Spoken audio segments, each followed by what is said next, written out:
way to approach it. I thank the lady from Washington and yield to the gentleman from Illinois. Well, thank you. I thank the gentleman from Colorado. You know what's amazing about those forgotten 15? You know how much they cost? Nothing.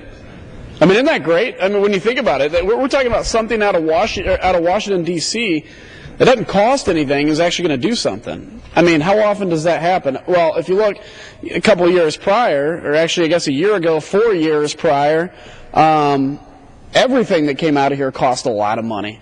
The president's own stimulus bill, as was mentioned earlier, when they said unemployment will never go above 8% if we pass it, it in fact has never gone below 8% since it was passed, and that cost almost $1 trillion added onto our debt.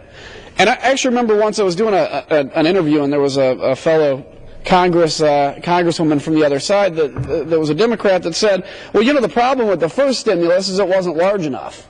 That's why it didn't work. It wasn't large enough. Okay, I disagree, but, you know, let's for a moment of time, let's say that's accurate, okay? Let's say it wasn't large enough. So why would you do a stimulus that's half as large as the original one?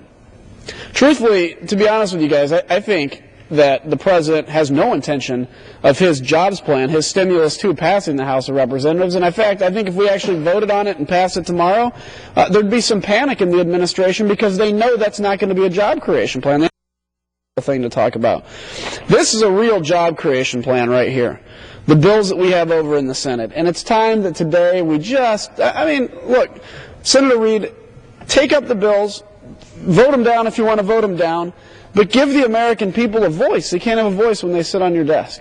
You don't have a voice when they sit on your desk. We don't need another $450 billion added onto our debt. What we need is to pass these bills in this plan. So with that, I just want to say thank you, and I yield. I thank the gentleman from Illinois, and I know my neighbor in